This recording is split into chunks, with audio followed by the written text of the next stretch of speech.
गुरुर्ब्रह्मा गुरुर्विष्णु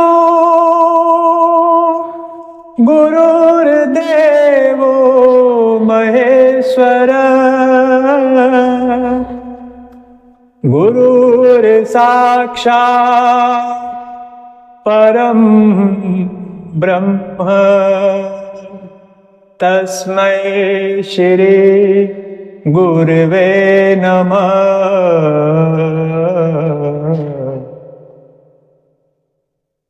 अखण्डमण्डलाकारं व्याप्तेन चराचरं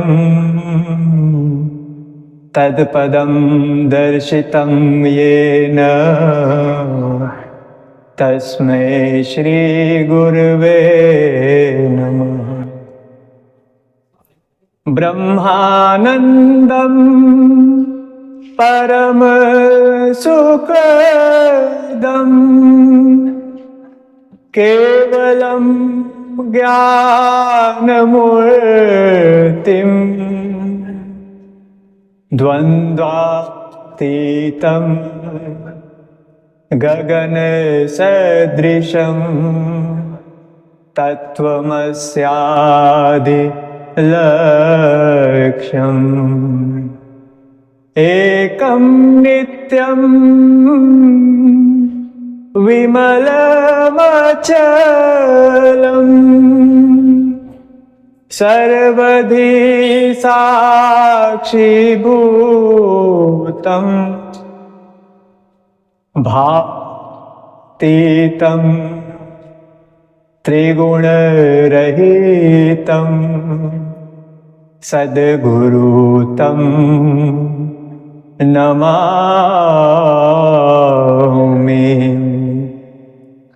सद्गुरु तम नमामि।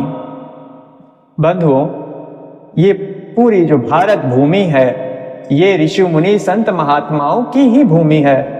ये भक्ति महारानी की भूमि है। इस भूमि में अनेक संत महात्मा समय समय पर अवतरित होते रहते हैं। आज उनमें से ही एक महान विभूति ब्रह्मर्षि योगीराज श्री देवराहा बाबा की वचनामृत का पान हम सभी करेंगे। यह बाबा ने जो वचनामृत अपने मुख से कहे हैं ये मानव के कल्याण के लिए परम आवश्यक है। इसके श्रवण से आप भवसागर को पार कर सकते हैं। भवसागर से पार जाने का यह सबसे सरल माध्यम है। संतों के जो वचनामृत होते हैं वो जो है भवसागर से पार लगाने वाले होते हैं, सभी कष्टों का नाश करने वाले होते हैं तथा सभी दुख का मूल सहित जो है वो इलाज करने वाले होते हैं।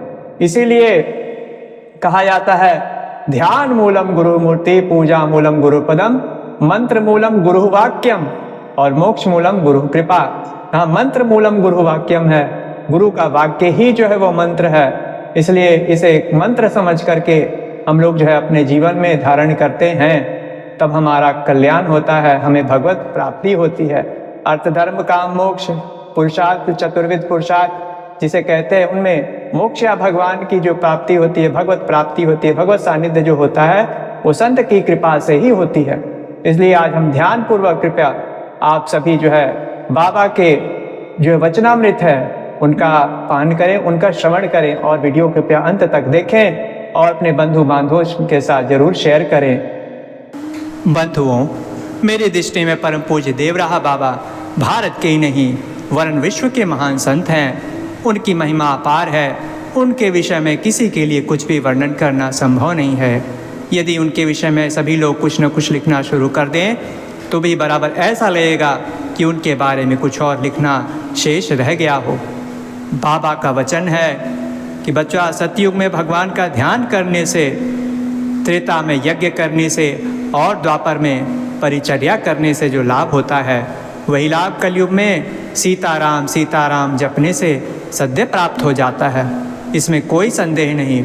दो लकड़ियों को आपस में रगड़ने से अग्नि प्रकट होती है, वही एक लकड़ी है हृदय और दूसरी लकड़ी है राम नाम। जब हृदय पर बारंबार राम नाम का रगड़ पड़ेगा तब राम का साक्षात्कार हो जाएगा, इसमें कोई संदेह नहीं। रत्न से भरे हुए सागर में एक गोता लगावे, रत्न हाथ में ना आवे तो हताश होकर बैठना नहीं उचित नहीं है। बारंबार गोता लगाते रहो, अवश्य ही किसी गोते में रत्न हाथ में आ जाएगा। इसी तरह थोड़ा भजन स्मरण करने से भगवान का प्रेम स्नेह न हुआ तो हताश होकर बैठना उचित नहीं। भगवान से प्रेम करते चलो, भगवान की दया अवश्य ही होगी। अहिंसा के बारे में बाबा ने कहा है कि अहिंसा जो है ये संयम हमें अन्य जीवों पर दया करने से होगी। भारत की गरीबी दूर करने के लिए, भारत को समृद्धिशाली बनाने के लिए गोरक्षा अत्यंत आवश्यक है। गाय के पृष्ठभाग में ब्रह्मा जी का वास है, गले में विष्णु भगवान का, मुख में शिव जी का और रोम रोम में देवता ऋषि महर्षियों का वास है। गाय का बहुत बड़ा महत्व है, यानी गोरक्षा होना परम आवश्यक है। जो देखो गाय का वध जो हो रहा है, यह भारत के लिए बड़े कलंक की बात है। भारत भूमि की प्रशंसा देवता लोग भी करते हैं और यह आध्यात्मिक प्रदेश है, अतः भारत के साथ साथ सारे विश्व में गोवध नहीं होना चाहिए। गाय एक प्रत्यक्ष देवता है, गाय का बहुत बड़ा महत्व है। और देखो प्यारे आत्मा, व्यास जी का वचन है, अष्टादश पुराणेषु व्यासस्य वचनम द्वयम् परोपकाराय पुण्याय पापाय परपीडनम। बाबा कहते हैं मन को निर्विषय करना ही ध्यान है और मन के विकारों को त्यागना ही स्नान है। जितना सत्संग करें उससे दुगना मनन करें, प्रतिदिन यथासाध्य कुछ न कुछ दान अवश्य करें, इससे त्याग की प्रवृत्ति जो है वो बढ़ेगी।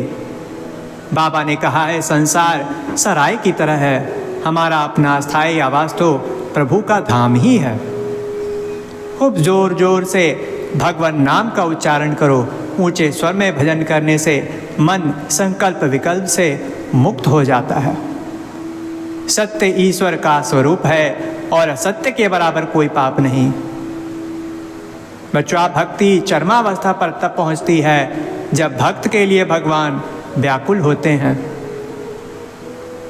बाबा ने कहा है संपत्ति पाकर भी जिनमें उदारता पूर्वक दान की या सेवा की भावना नहीं आती वे भाग्यहीन है। बाबा ने यहाँ पे वर्णन किया है कि 18 पुराणों में यानी व्यास जी का यह वचन है कि परोपकार ही पुण्य है और जीवों को दुख देना यह पाप है। तो सारे जीवों को भगवान का निवास स्थान समझकर सारे जीवों से प्रेम करते रहो। देखो भगवान का वचन है, कीट पतंग में वास है मेरा, मैं ही हूँ रक्षक सब तेरा। तो सारे जीव भगवान के ही हैं। देखो जीव का स्वरूप क्या है, यानी बाल के अग्रभाग के 100वें भाग का 100वां हिस्सा जितना सूक्ष्म जीव है। तो प्यारे आत्मा, मैं सारे विश्व को बाबा ने कहते हैं यत् सर्वम द्वंद्वेरकम जीवात्मा परमात्मनः समस्ते नष्ट सकल्पः संकल्पः समाधि सामधीयते। अच्छा, अब मैं सारे विश्व को आशीर्वाद देता हूँ, सब भगवान के चरणों में प्रेम करते रहें। भगवान का लाभ जो है वही परम लाभ है। जिस लाभ के पाने पर अन्य कोई भी लाभ नहीं जचता, वही भगवान का लाभ परम लाभ है। लाभ की किछु हरि भक्ति समाना, जेहि गावहि श्रुति संत पुराना। इसीलिए बाबा का कथन है कि इस भाव का बराबर स्मरण रखना चाहिए कि संसार हमसे प्रतिदिन छूट रहा है। इस भाव का कलयुग में पाप नहीं करना भी एक महान पुण्य है। संसार में कितना सुख भोग तुम्हें प्राप्त होगा यह ईश्वर ने पहले ही सुनिश्चित कर दिया है। जो व्यक्ति वाणी का मन का तृष्णा का वेग सहन कर लेता है वह महामुनि है। भक्ति सुधा की तरह है, अमृत की तरह है, जितना पियोगे उसी अनुपात में और पीने की इच्छा होगी। मानव जीवन का परम लक्ष्य, मानव जीवन का चरम लक्ष्य केवल सुख दुख का भोगना नहीं है, अपितु उनके बंधन से मुक्त होना है। मन का शांत रहना ही आरोग्यता का लक्षण है।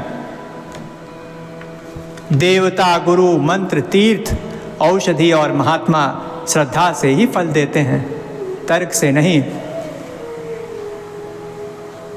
जगत के किसी भी पदार्थ से इतना स्नेह न करो कि वह प्रभु भक्ति में बाधक बन जाए। सात्विक आहार से सात्विक गुण की वृद्धि होती है और सत्व गुण के बढ़ने से बुद्धि स्थिर हो जाती है। उपदेश श्रवण के समय मन सत्व गुण में स्थित रहता है, परंतु बाद में चंचल हो जाता है। एकांत में उपदेशों पर चिंतन मनन आवश्यक है। इसलिए ईश्वर गुप्त हैं, तो उनकी प्राप्ति के लिए जो भी साधन करो वह गुप्त रखो।